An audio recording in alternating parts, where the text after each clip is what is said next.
Então vamos começar a falar aqui da unidade 2, onde a gente vai discutir esse conceito de variável aleatória, outro conceito importante em probabilidade. Então, nos vídeos anteriores, a gente estudou a ideia de espaço amostral, a ideia de sigma álgebra de eventos e a noção de medida de probabilidade definida na sigma álgebra.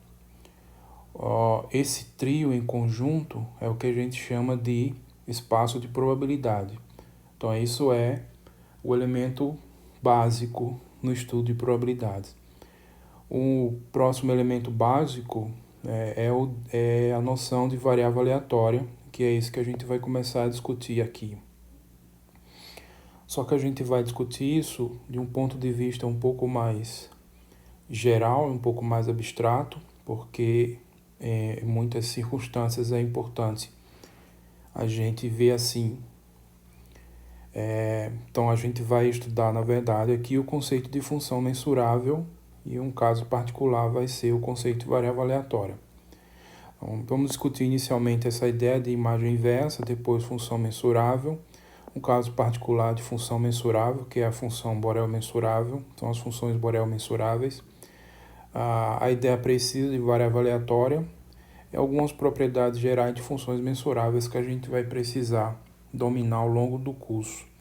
Então, alguns exemplos de bastante exercício para vocês praticarem e vocês vão poder aprofundar e complementar o que está aqui nesse vídeo, nessas notas, das referências com destaque especial para o livro principal aqui, que é o livro do Barry James, que está no plano de ensino. Então, isso aqui é um resumozinho que é importante mencionar de imagem inversa de funções, tá? Envolvendo funções, né? Alguns de vocês talvez já tenham estudado isso, então vai ser um resumo, mas também para estabelecer a notação, para quem está vendo isso pela primeira vez, precisa realmente ver com cuidado. Então vamos considerar um espaço mensurável, então um conjunto ômega, um espaço amostral e uma sigma álgebra de eventos.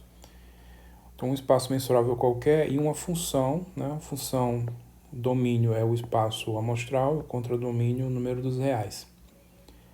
Então, dado um subconjunto dos reais, então a imagem inversa ou pré-imagem desse conjunto pela função f vai ser denotada e definida da seguinte forma. Então, essa vai ser a notação que a gente vai usar, essa notação aqui entre colchete, f pertence ao conjunto. Essa notação é uma simplificação disso aqui, que é a definição. Então, a definição da imagem inversa do conjunto A pela função f, então é o conjunto de todos os pontos, aqui, conjunto de todos os pontos do espaço amostral, conjunto de todos os pontos do espaço amostral, tal que o valor da função pertence ao conjunto A. Então, a imagem inversa pega um número real A, um número real, e transforma aqui num ponto amostral. Tá? Então, conjunto de todos os pontos do espaço amostral, cujo valor pela f está no conjunto A. Então, essa é a imagem inversa de A, que é a notação que a gente vai usar. Uma outra notação, que é bastante comum também, é essa daqui, f é menos 1 de A. Então, isso aqui não é função inversa, não. É a notação para a imagem inversa, mas são duas notações para o mesmo conceito, que é isso aqui. Então, as propriedades que vão ser preciso relembrar e que a gente vai usar bastante aqui, então sejam A e B e A índice lambda com lambda minúsculo pertencendo a lambda maiúsculo, subconjuntos da reta. Então, esse lambda maiúsculo é uma coleção qualquer de índices. Então, isso aqui é para indicar aqui que pode ser um conjunto finito de subconjuntos de R, um conjunto infinito, enumerável, de subconjuntos de R, ou até um conjunto não enumerável de subconjuntos de R. Então, uma família qualquer de subconjuntos de R. Então, qualquer que seja a família, isso aqui vai valer. Então, a imagem inversa do complementar... peraí, deixa eu isso aqui estou usando o F aqui.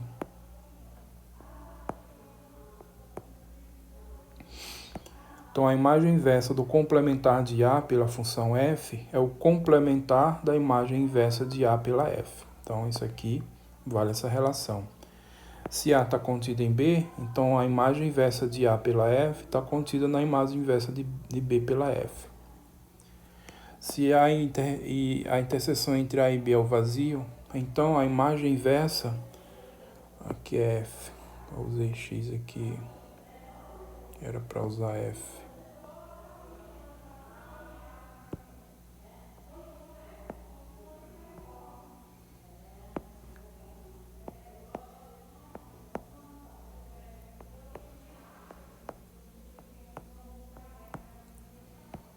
Então, se a interseção entre A e B é o vazio, a interseção entre as imagens inversas também vai ser o vazio. Aqui que vai entrar a família. Então, a imagem inversa, né, de uma união qualquer pela f é a união das imagens inversas, né, de cada elemento pela f. Do mesmo jeito, a interseção. A imagem inversa de uma interseção qualquer pela f é a interseção das imagens inversas pela f. Então percebam que a imagem inversa, ela é bastante, ela preserva todas essas operações aqui envolvendo conjuntos, né? Ela preserva tudo. Então isso é uma coisa boa da imagem inversa. A imagem direta não preserva isso. Bom, esse é um exercício de conjuntos, né? De coisas envolvendo conjuntos. Então eu não vou provar, a gente não vai gastar tempo fazendo isso. Então, quem nunca estudou isso, prove como exercício. Quem já estudou, prove também como exercício, que vale a pena refazer tudo isso. E agora vamos para o que interessa mesmo, tá? Que é a noção de função inversa. Então, aqui, ao longo desse estudo, essas propriedades vão ser usadas muitas vezes, sem nem às vezes perceber que está usando. Então, eu considero agora um espaço mensurável, ômega-f, um espaço amostral é uma família, uma sigma-álgebra de eventos, e eu vou considerar aqui o espaço mensurável, que é o conjunto dos reais, com a sigma-álgebra de Borel correspondente. E uma função que vai de ômega em R, tá? Então, dizemos que essa função f ela é f mensurável, é mensurável com respeito à sigma-álgebra f. Então, isso aqui é um jeito, né? Um jargão de dizer isso, é mensurável com respeito a sigma-álgebra f, então a gente fala f mensurável. Muitas vezes fala simplesmente mensurável, ficando subtendido aí a sigma-álgebra f que está envolvendo. Então, muitas vezes a gente vai falar simplesmente isso. A função f, ela é mensurável, mas ficando sempre subtendido a sigma-álgebra f. Então, ela vai ser f mensurável se vale o seguinte, ó, a imagem inversa de B é um elemento da sigma-álgebra f para cada boreliano da reta. Então, simplesmente é essa a definição de função mensurável, tá? Você pegar qualquer boreliano da reta, a imagem inversa do boreliano pela f tem que ser um elemento da sigma-álgebra f. Então, isso aqui eu chamei aqui definição 1. A definição 2 é um caso particular, que é a função Borel mensurável, que é quando o ômega aqui é a reta e quando essa sigma-álgebra é a sigma-álgebra de Borel. Então, um caso particular. Então, a função de R em R ela é dita Borel mensurável se vale isso daqui. Para todo boreliano da reta, a imagem inversa desse boreliano também é um boreliano. Então, é o que a gente chama de função Borel mensurável. Tá? Aí pega em borelianos e leva em borelianos também. E a definição 3, que vai ser o mais comum aqui para a gente, que é essa ideia de variável aleatória, que é uma situação específica quando a gente está trabalhando com um espaço de probabilidade. Então percebam que aqui na definição de função mensurável, eu só estou considerando um espaço mensurável, não tem medida de probabilidade aqui. Para falar de função mensurável, eu não preciso de uma probabilidade, só de um espaço mensurável. Para falar de variável aleatória, também a rigor não preciso de uma medida de probabilidade, mas só faz sentido falar nisso quando eu estou com um espaço de probabilidade, tá? Então, eu tenho agora um espaço de probabilidade, então um espaço mensurável e uma medida de probabilidade. Então, um espaço de probabilidade e uma variável aleatória, que a gente vai abreviar assim, VA, uma variável aleatória em ômega no espaço amostral, é uma função, aqui é x maiúsculo, ó, de ômega em R. Então é uma função, só que no jargão da probabilidade a gente costuma denotar a variável aleatória pela letra maiúscula. Então, variável aleatória x, a letra maiúscula x. A variável aleatória y, a letra maiúscula y. A variável aleatória z, a letra maiúscula z. Então, isso é costume da probabilidade. Então, mas é uma função, domínio é o espaço amostral contra domínio, a reta. Então, a função que ela é f-mensurável. Então, veja, é a mesma definição de função mensurável, trocando f por x, a mesma definição, tá? Só que isso só faz sentido quando você está no contexto de espaço de probabilidade, tá? Então, quando a gente está nesse contexto, a gente costuma falar chamar a função mensurável de variável aleatória, é o que a gente vai fazer aqui. Então, então, simplesmente é uma função que é mensurável com respeito à sigma-álgebra aqui. Então, neste caso, a gente define a função de distribuição da variável aleatória. A rigor aqui seria a função de distribuição de probabilidade da variável aleatória, mas a gente abrevia e fala mais só função de distribuição. Função de distribuição da variável aleatória x. Então, por definição, isso aqui é a notação, e vai ser uma função definida com valores reais. F índice x é para indicar a variável aleatória, então f índice x de x é a probabilidade de x ser menor que ou igual a x. Então, por definição, essa notação aqui indica a probabilidade desse evento aqui, ó, x ser menor que ou igual a x, e essa notação aqui, essa notação significa isso, x, que é a função, né, pertencer a esse conjunto aqui, a esse intervalo, tá? Só que a gente, na prática, veja que essa notação aqui ela é sobrecarregada. Então, isso aqui é menos sobrecarregado ainda. E essa aqui ainda é menos sobrecarregado. Além disso, essa aqui vai acabar sendo mais útil, mais prática, porque ela induz uma maneira de raciocinar. Então, isso aqui é a probabilidade da variável x ser menor que ou igual ao valor x, para todo x na reta.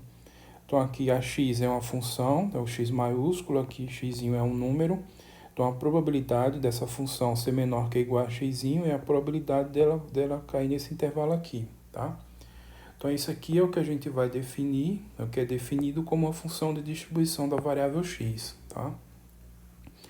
Agora, por que esse nome função de distribuição? Então, não é por acaso, e eu deixo aqui como exercício, vocês provarem que essa função, né, ela é uma função de distribuição de probabilidade.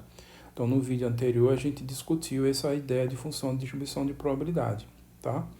Então, revezem lá e aí vocês façam esse exercício. Provar que realmente isso aqui define uma função de distribuição de probabilidade, que satisfaz aquelas três propriedades que definem uma FDP, tá?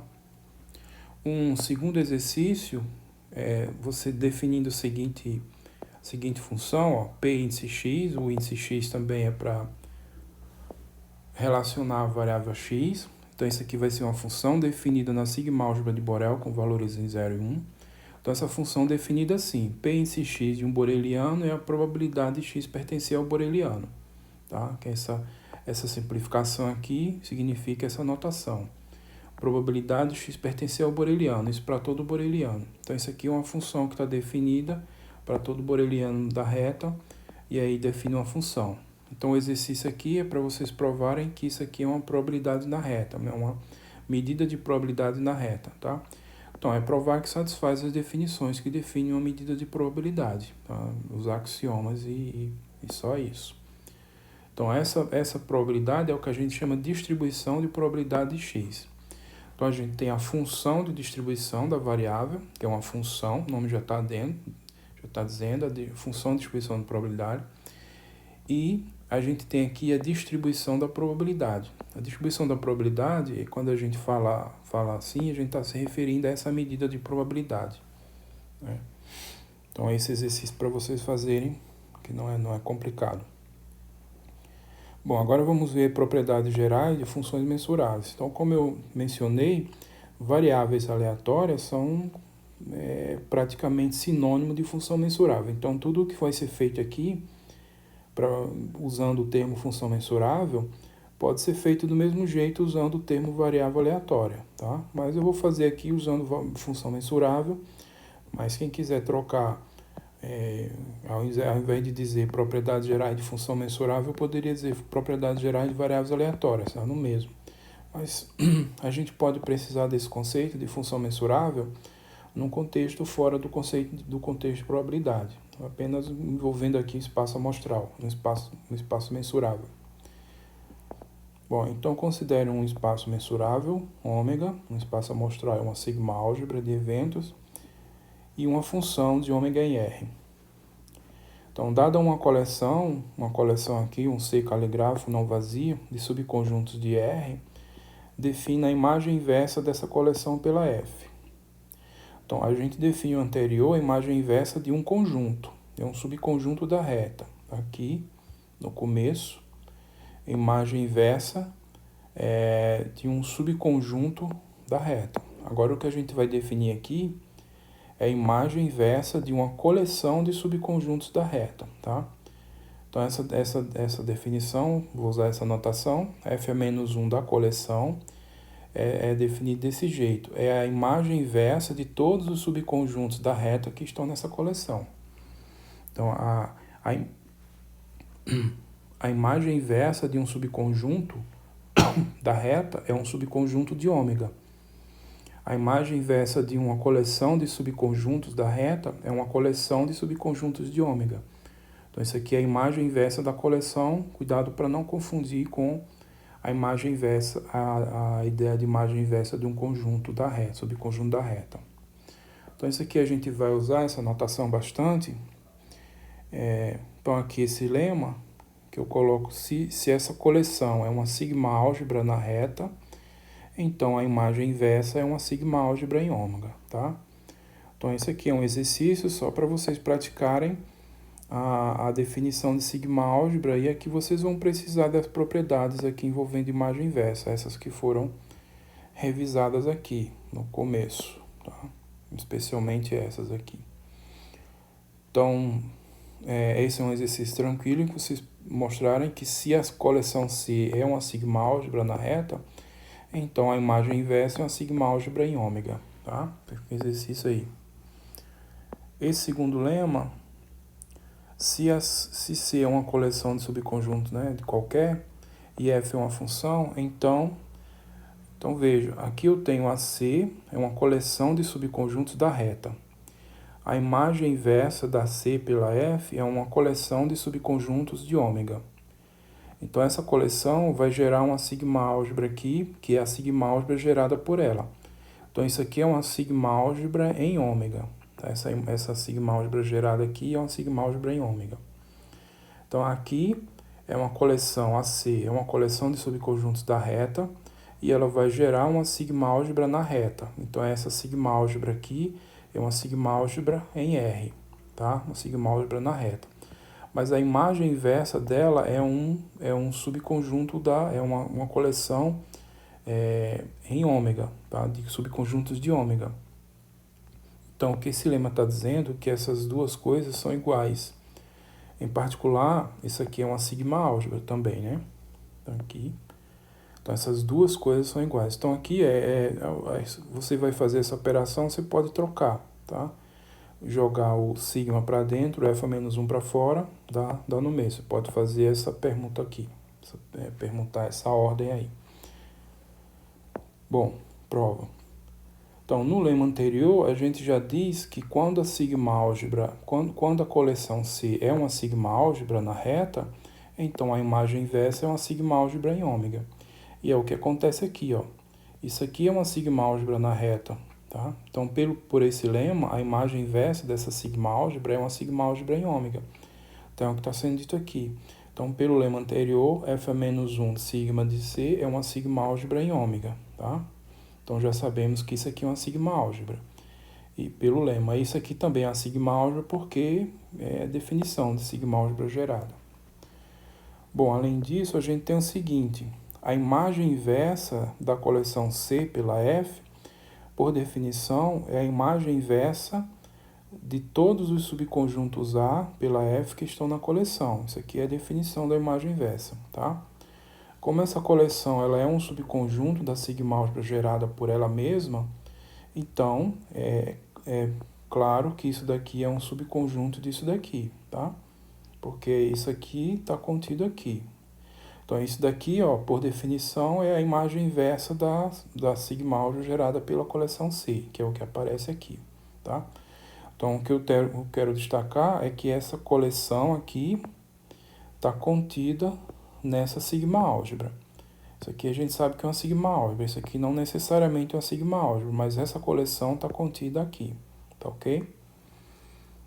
Portanto, a gente tem essa inclusão, tá? Então, se essa coleção está contida aqui, a sigma álgebra gerada por ela está contida na sigma álgebra gerada por essa daqui, mas essa já é uma sigma álgebra, então vai ser ela mesma. Então, por isso que a gente tem essa relação, ó. Sigma álgebra gerada por essa coleção está contida nessa sigma álgebra aqui, tá? Então, vocês têm que lembrar dessa propriedade. Quando a gente tem uma coleção C1 contida numa coleção C2, então as respectivas sigma álgebras também satisfazem essa relação. Então, no vídeo aí para trás. Então, estou usando isso daqui. Essa coleção está contida aqui. Então, a sigma álgebra gerada por ela está contida na sigma álgebra gerada por essa, mas isso aqui já é uma sigma álgebra, então é ela mesma. Então, por isso que a gente tem essa inclusão. Mas a gente quer provar a igualdade. Então, são dois conjuntos. A gente provar a igualdade tem que provar que um está contido no outro e o outro está contido no um. Então, essa aqui a gente já tem, ó. Essa inclusão aqui a gente já tem. Então, para concluir a igualdade, só basta concluir, provar a igualdade inversa. Então, aqui, essa sigma álgebra também contém essa, tá? Então, para provar essa inclusão, que é o que falta provar, a gente deve provar o quê? Provar a inclusão desses dois conjuntos é provar que cada elemento que está aqui também está aqui, tá? Só que cada elemento que está aqui, por definição, é isso daqui, ó. Então, para provar que vale essa inclusão, isso significa provar que para todo conjunto A da sigma álgebra gerada pela coleção C, implica que a imagem inversa dele é um elemento desse conjunto. Simplesmente porque isso aqui é a definição disso, de imagem inversa. Então, se vocês voltarem aqui para a definição de imagem inversa de uma coleção, trocando C pela sigma álgebra gerada por C, dá exatamente isso daqui, tá? Então, ó, a gente quer provar isso, tá? Então, essa é a propriedade que a gente quer provar. A gente quer provar que essa propriedade aqui, ela é válida para todo o subconjunto da sigma álgebra gerada por C. Então, vamos destacar aqui, da sigma álgebra gerada por C, os elementos que satisfazem a propriedade que a gente quer. A propriedade que a gente quer é essa daqui, ó. Então, eu estou pegando aqui, da sigma álgebra gerada por C, aqueles elementos que satisfazem o que eu quero, que é isso daqui. Então, estou chamando isso aqui de G. Então, chamei isso aí de G. Mas eu quero provar que essa propriedade é válida para todo elemento de G. Todo elemento de G não, da sigma álgebra gerada por C. Então, em últimas palavras, o que eu quero provar é que G vai ser igual a sigma álgebra gerada por C. Que a propriedade vai valer para todo mundo, tá? Então, a gente destaca essa classe aqui de subconjuntos. E aí daqui a gente já tem pela própria definição que essa G é um subconjunto de C, da sigma álgebra gerada por C, tá? E a gente quer provar a igualdade. De novo, a gente quer provar a igualdade. Então, só falta provar outra inclusão, ok? Essa inclusão aqui, ó. Que G também contém a sigma álgebra gerada por C. Bom, além disso, a coleção C está contida em G. Por quê? Essencialmente definição, ó. Isso aqui é a definição da imagem inversa da imagem inversa da coleção C pela F. Significa que são os elementos, né, as imagens inversas de A, pegando todos os elementos da coleção C. E essa aqui, obviamente, está contida na sigma álgebra gerada por ela mesma. Então, isso aqui é a coleção geradora, né, dessa sigma álgebra. Então, naturalmente, ela está contida aqui, tá? Então, ó, cada elemento da coleção C vai ser um elemento dessa sigma álgebra gerada por F a menos 1 de C. Então, significa dizer que todos os elementos da coleção C satisfazem a propriedade que eu quero. Então, isso daqui é satisfeito, em particular, para os elementos da coleção C. Então, significa que a coleção C está contida na família G, tá ok? Agora, se a coleção C está contida na família G, a sigma-álgebra gerada pela coleção C vai estar contida na sigma-álgebra gerada pela G. De novo, essa propriedade. A sigma-álgebra gerada pela coleção C está contida na sigma-álgebra gerada pela coleção G. Ok? Então, o que basta provar? Basta a gente provar que G é uma sigma-álgebra em R. Por quê? Eu tenho o quê? Eu tenho C está contido em G, então a sigma-álgebra gerada por C vai estar contida na sigma-álgebra gerada por G. Se eu mostrar que G é uma sigma-álgebra, isso vai ser a própria G. Ou seja, a sigma-álgebra gerada por C está contida na G, tá? E é isso que a gente precisa provar. Que a gente já tem essa inclusão e para concluir a igualdade, falta provar a inclusão oposta. Então, é exatamente o que tem aqui, que está aparecendo aqui, tá ok? Então, a única coisa que falta provar para eu ter essa relação é provar que G é uma sigma-álgebra. Então, só provar que G é uma sigma-álgebra e aí, de novo, eu deixo como exercício vocês provarem isso, tá? Verificar que satisfaz as definições, né, os axiomas envolvendo a sigma-álgebra, só que observe que é uma sigma-álgebra na reta. Então, o espaço aqui, o conjunto, no caso, é a sigma-álgebra, os reais, o conjunto dos reais. Bom, esse lema aqui, que vai ser usado para a gente provar esse resultado, que é o que interessa para a gente. Então, seja ômega f um espaço mensurável, f de ômega em R uma função. Se G não vazio é uma coleção de geradores de BR, dos borelianos da reta, o que é isso? Ou seja, os borelianos da reta é a sigma-álgebra gerada pela coleção C. Então, lembrem-se aí no vídeo lá, acho que o segundo vídeo que a gente falou da definição de sigma-álgebra de Borel. Por definição, é a sigma-álgebra gerada pelo conjunto dos abertos na reta, tá? Mas a gente viu lá que tem várias outras maneiras de você gerar sigma-álgebra de Borel.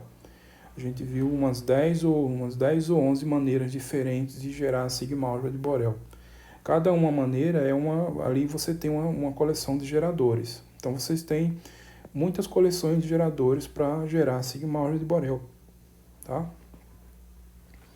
Então, por exemplo, os intervalos abertos, os intervalos fechados, os conjuntos fechados, os conjuntos desse tipo aqui, os intervalos desse tipo, tudo são exemplos de geradores para a sigma-álgebra de Borel na reta, tá?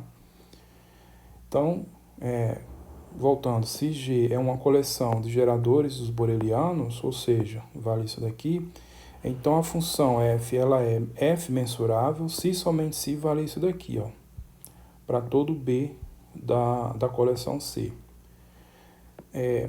Qual a importância disso? Veja, na definição de função mensurável, o que é que a gente tem? Na definição de função mensurável. Função mensurável. A função ela é mensurável se somente se a imagem inversa de cada boreliano da reta é um elemento da sigma-álgebra F. Então, ela é F mensurável se satisfaz isso daqui. A imagem inversa de cada boreliano da reta é um elemento da sigma-álgebra F. Só que tem um problema. A gente, em geral, não tem uma representação para uns borelianos quaisquer. A gente sabe que os conjuntos abertos, a coleção dos abertos, forma uma coleção de geradores. A gente sabe que a coleção dos intervalos abertos desse tipo também forma uma coleção de geradores. Os intervalos desse tipo também formam uma coleção de geradores, tá? Mas um boreliano genérico, a gente não tem uma maneira de escrever um boreliano qualquer. Então, isso traria uma dificuldade na hora de verificar isso daqui, porque eu não tenho uma maneira para representar os borelianos. Então, o que esse teorema está dizendo para a gente, essa é a importância dele, que a gente não precisa pegar borelianos quaisquer, basta pegar elementos da coleção de geradores. Então, eu posso pegar simplesmente os conjuntos abertos, que é uma coleção de geradores, não preciso pegar borelianos quaisquer. Eu posso, por exemplo, pegar esses intervalos abertos somente, ou os intervalos fechados, ou os conjuntos desse tipo aqui. Tudo são exemplos de coleções de geradores. Então, não preciso pegar borelianos quaisquer, eu não tenho uma representação para eles.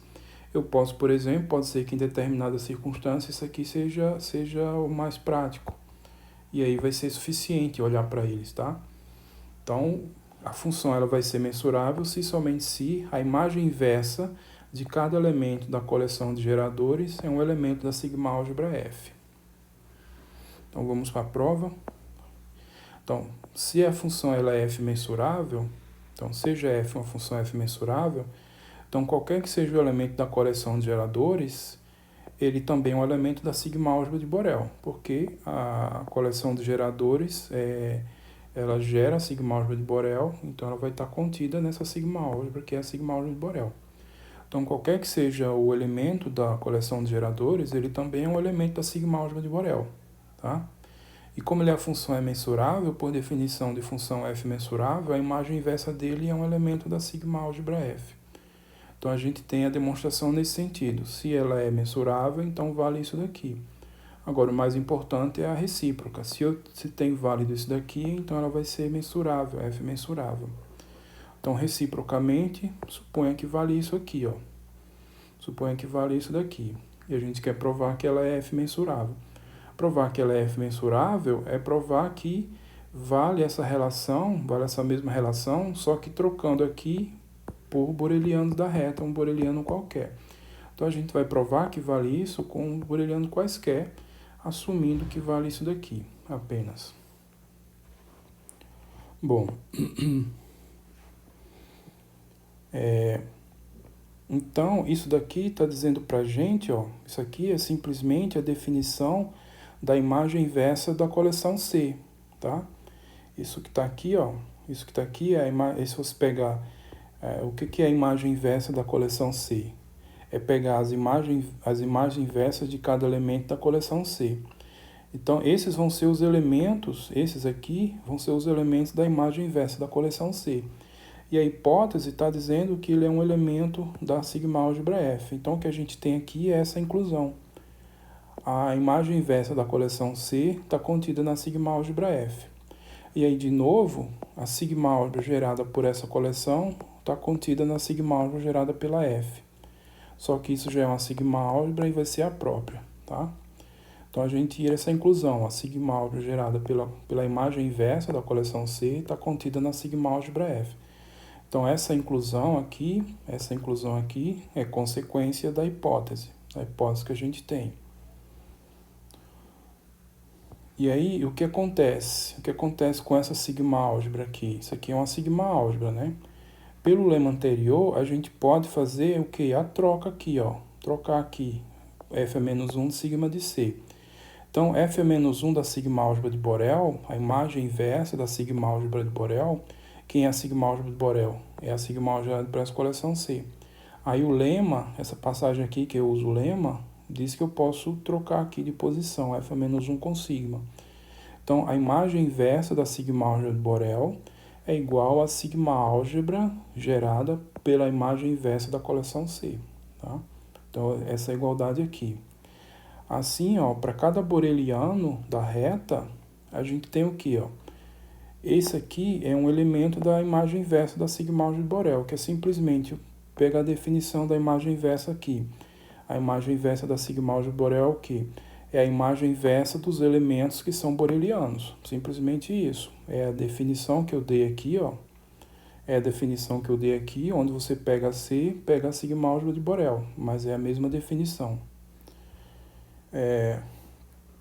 Então, para todo boreliano, a gente tem, por definição, a imagem inversa desse boreliano é um elemento aqui nessa coleção, e isso, pela igualdade aqui, é um elemento daqui, e pela hipótese eu tinha essa conclusão aqui, ó, essa inclusão aqui. Ou seja, essa função ela é f mensurável.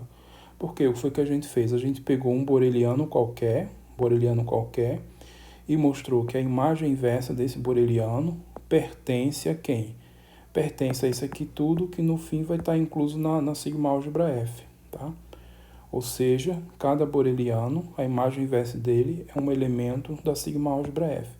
Por definição, isso significa dizer que a função f é f mensurável, tá?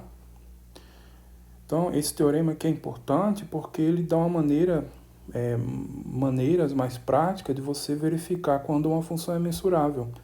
Você não precisa pegar os booleanos quaisquer, basta pegar elementos da classe geradora, da coleção de geradores, tá? Então, esse corolário é exatamente a aplicação desse teorema aqui, ó. Então, seja ômega f um espaço mensurável e f uma função de ômega e r uma função qualquer. Então, são equivalentes o seguinte: essa função ela é f mensurável, significa dizer que ela satisfaz essa propriedade. A imagem inversa de cada conjunto aberto aí faltou aqui, pertence a f. Faltou escrever aqui, faltou em todos.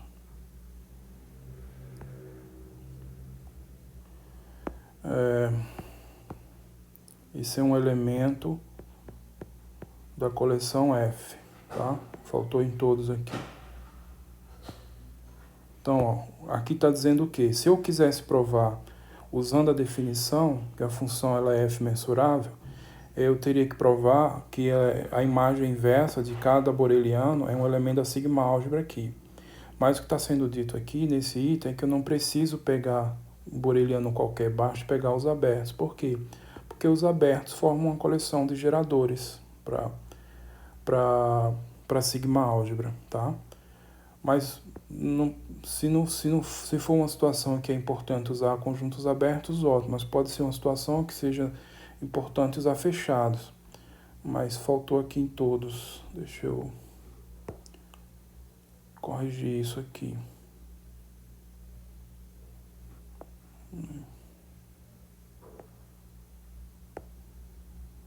Faltou escrever que está na sigma álgebra F em todos.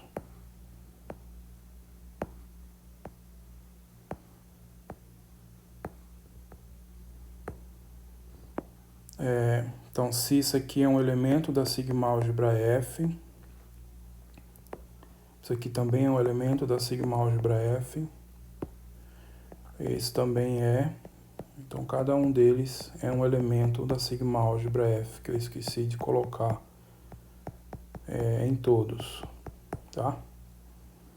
Então, se somente se, então pode ser uma situação em que eu usar conjuntos abertos não seja tão bom, mas usar conjuntos fechados já seja melhor. Então, eu vou provar que vale essa relação olhando só para os fechados. Ou ainda pode ser uma situação em que eu vou usar intervalos. Então, isso aqui é a anotação, a imagem inversa do intervalo aberto a B. Tá? A gente vai simplificar assim, eu estou dizendo que F é maior que A, menor que B. Isso aqui é a imagem inversa do intervalo aberto no A, fechado no B. Então, eu vou escrever assim, F maior que A, menor que ou igual a B. A imagem inversa do intervalo fechado a B, F maior ou igual a A, menor ou igual a B. A imagem inversa desse intervalo aqui, que eu escrevo simplesmente isso, F menor que ou igual a X. Então, quer dizer que F está nesse intervalo aqui, fechado no X. A imagem inversa desse outro intervalo aqui é um aberto, F menor que X. A imagem inversa desse outro intervalo aqui, F maior ou igual a X, fechado aqui no X. E esse daqui aberto. E outras maneiras existem também, tá? Então, aqui eu vou deixar a prova como exercício, mas é só vocês observarem que cada uma dessas coleções aqui, ó, lá no vídeo que a gente discutiu, cada uma dessas coleções, elas formam coleções de geradores da sigma álgebra de Borel. Ao invés de usar os abertos, eu posso usar qualquer uma delas, ou ainda os fechados, tá? Então, posso ver isso. Então, só vocês escreverem essa justificativa aí, já é suficiente. E a gente está usando esse teorema aqui. Esse teorema aqui é importante por isso, ó. Aí, vocês poderiam perguntar, mas quanto que a gente pode usar? Vai depender muito da situação. Então, por exemplo, esse exercício aqui que eu vou deixar para vocês, então seja f de r em r uma função dos reais nos reais. Então, o ômega aqui no caso é o r, os reais também. Então, prove que se f é contínua, então ela é Borel mensurável. Então, se eu quisesse provar que toda função contínua é uma função Borel mensurável, pela definição, eu tinha que pegar um conjunto de Borel qualquer, e ver que a imagem inversa dele é um boreliano. Mas isso não é possível de ser feito porque exatamente a gente não tem uma maneira de representar um boreliano qualquer. Então, ao invés disso, você vai pegar uma classe de geradores da sigma-álgebra de Borel, uma classe apropriada de geradores. Então, por exemplo, será que nessas alternativas todas aqui tem alguma classe que seja mais apropriada para provar isso? Tá?